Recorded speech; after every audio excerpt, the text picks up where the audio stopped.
So last year, the pandemic hit in mid-March, and I was already finished with almost all of our content. My goal was to finish before spring break, and this happened about 2 weeks before spring break. So I only had about 2 weeks worth of like new material to cover with my students, and then the rest of that year, which was about we had about 4 or 5 weeks, I think, after we came back from spring break, was just like review. So it was thrown on us all at once, and we didn't get much accomplished in that time. But it wasn't as frustrating because their grades were already set. We were 3/4 of the way through the school year.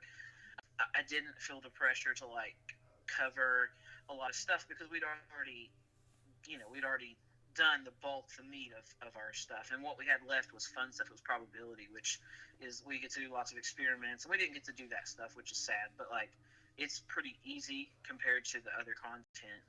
This year has been totally different. I've seen my students for 15 days.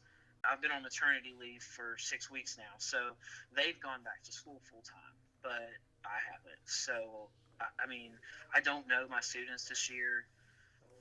We had at the mid-year point, I had about 50 kids failing math out of about 150, which is normally I have 3 or 4 that just won't do anything, that are failing. But this year, I mean, they would do nothing. You'd call them, and their parents will be like, "Well, they're telling me they're doing work," but Yeah.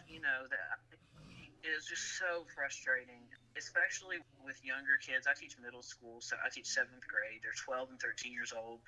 It's like my favorite grade, but people think I'm crazy because 7th graders are crazy. It is the first year really that they're starting to like discover their peers and start figuring out who they are, and having relationships and all this crazy stuff and all these hormones, and they're going through puberty, and they're trying to fit in, and it's just it's a really hard time for kids. And the only way that I'm able to teach those kids is through a connection with them. I mean, I go in there and act like a crazy person, and they respond to me because they know me. They get to know who I am, and they they don't respond to me online, typing out something. They don't come to the live meetings. If they do, they don't respond to anything I say. They probably aren't listening to anything I say, even, and I know they aren't, because I would go over the answers in the live meeting and post a video of the live meeting, and they still get a 0 out of 5. So it's just been super frustrating.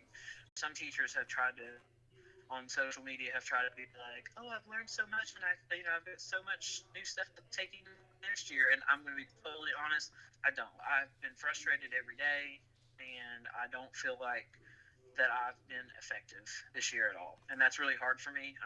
I don't like feeling inadequate, and I feel like more than anything this year it's just been. I'm glad I'm not going back. I'm taking the rest of the year off on maternity leave. It's really frustrating, and I'm excited already for next year to just start and have a normal year.